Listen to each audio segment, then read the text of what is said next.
Hey y'all, welcome to lesson 5. Today we're going to be talking about proxy wars.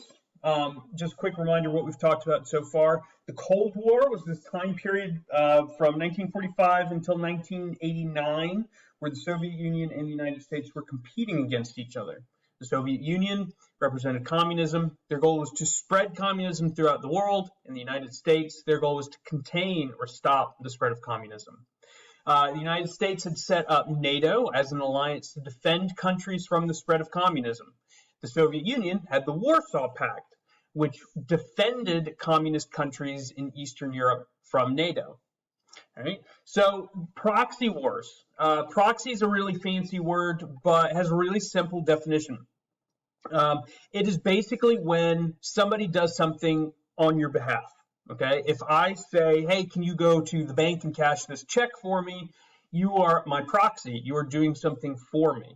Okay, so these proxy wars that we're going to be talking about today, these are wars that were fought on behalf of another country.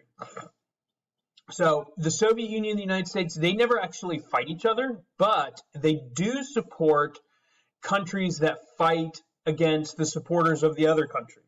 Let's give you a quick example. Bob hates Jane.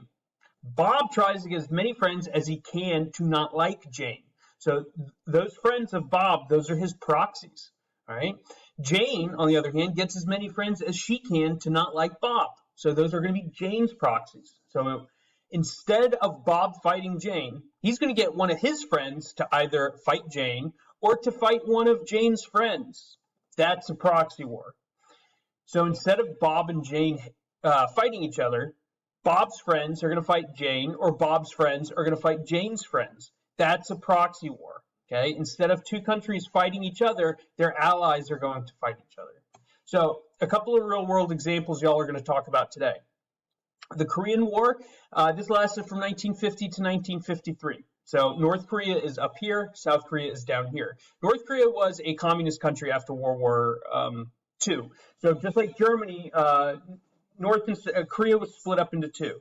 North Korea was administered by the Soviet Union, South Korea by the United States. Because Japan down here, remember, they'd invaded all of this stuff.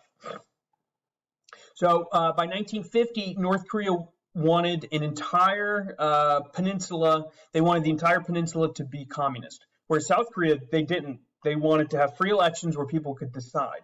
1950, North Korea decides that they're going to invade South Korea. So since North Korea is a communist country, it is supported by the Soviet Union.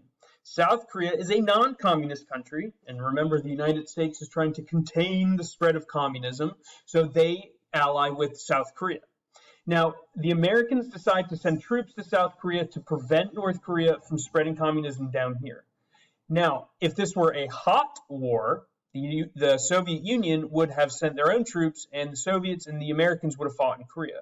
However, because it was a Cold War, and the Soviets didn't want to fight the Americans, and the Americans didn't want to fight the Soviets, because remember, both sides have nuclear weapons, the Soviets just give money and weapons to North Korea. So the Americans are fighting a proxy war against the Soviet Union in Korea.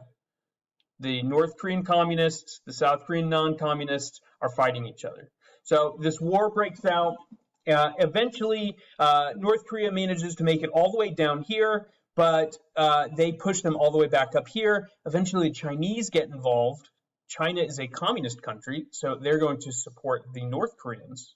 So the Soviets, the Chinese, and the North Koreans managed to push the line all the way back here. And in 1953, the war comes to the fighting stops. They actually signed what's called an armistice, which is not an actual peace treaty. It doesn't actually end the war. It just ends the fighting temporarily.